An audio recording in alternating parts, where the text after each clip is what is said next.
안녕하세요. 여러분들 3월 11일 오늘 부동산 뉴스 몇 가지 가지고 나왔는데요. 간단하게 이제 설명드릴게요.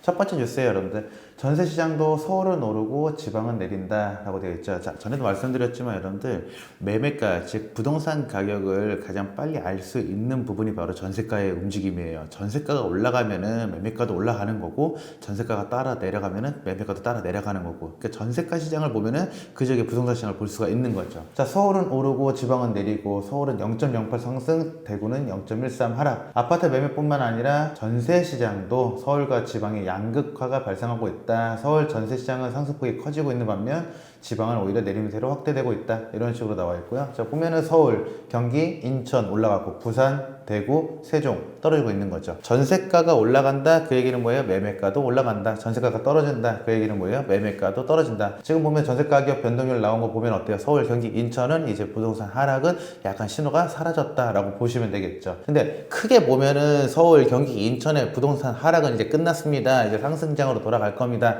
라는 통계가 나와 있지만 서울 안에서도 어디는 오르고 어디는 떨어지는 거잖아요. 그렇죠? 경기도 어디는 오르고 어디는 떨어지는 거고, 그거를 봐야 되는데 가장 큰 이슈는 바로 요거겠죠. 30일 개통되는 GTX-A 현장 점검 100원국 국토차관 이용자 관점에서 철저히 살펴달라, 이런 식으로 나와서 지금 이렇게 뉴스 나와 있죠. 자, 30일 날 개통을 시작을 한대요. 동탄수서 30일 날 개통을 시작하고, GTX-A 노선이 부분 개통을 앞둔 가운데 국토부 2차관이 현장 점검에 나섰다. 오늘 오후 3시에 30일 개통 예정인 수서에서 동탄 구간에 차례대로 방문해 역사별 주요 이동 노선, 안내체계, 치안대책 등을 점검하고 GTX 열차의 탑승에 운행 안전성 및 품질 등 개통 준비 상황에 전반적으로 점검을 했다라고 되어 있죠. 자, 수서 동탄 구간이 이제 시작을 한대요. GTX-A 서울 수서에서 동탄 바로 빨리 갈 수 있게 20분대로 진입할 수 있게 올라가는 거죠. 그러면 이제 뭐 어때요? 수서의 접근성이 빨라지니까 동탄의 집값이 들썩거리는 거죠. 이렇게 나오네요.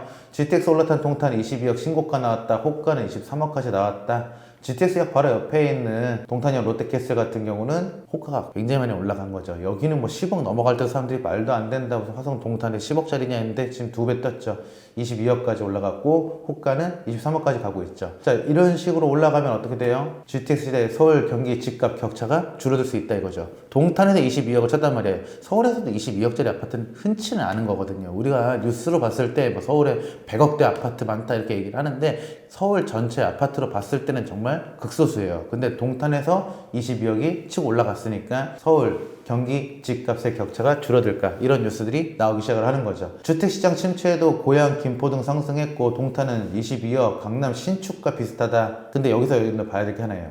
일자리 없이 교통 개선만으로는 한계다. 뭐가? 집값을. 일자리가 없는 교통 개선은 집값에 큰 영향을 주지 못한다 라고 얘기를 하는 거죠. 예를 들면 이런 것들. GTX 노선 따라가 보니 GTX-C 창동역 호재에도 집값 영향은 미미하다, 이렇게 나와 있죠. 이것도 어쨌든 같은 GTX 노선인데 서울 창동이죠. 근데 얘는 미미하다, 이렇게 나와 있는 거죠. 왜? 강북 지역이잖아요. 뭐가 없어요? 일자리가 없는 거죠. 자, 우리가 봐야 될 건 뭐냐면요, 전세가가 오르는 지역은 매매가도 올라가기 때문에 부동산 시장이 올라가요. 그러면 전세가는 어디가 오르는 거냐? 바로 직장이 있는 직주 근접이 올라가는 거죠. 동탄, GTX-A 때문에 올라간다, 당연한 얘기예요. 근데 동탄 앞에는 뭐가 있어요? 동탄에서 올라가는 GTX 노선 따라가다 보면은 거긴 뭐가 있어요? 분당, 판교나 정자 같은 대형 직장들이 몰려있는 단지가 되어 있는 거죠.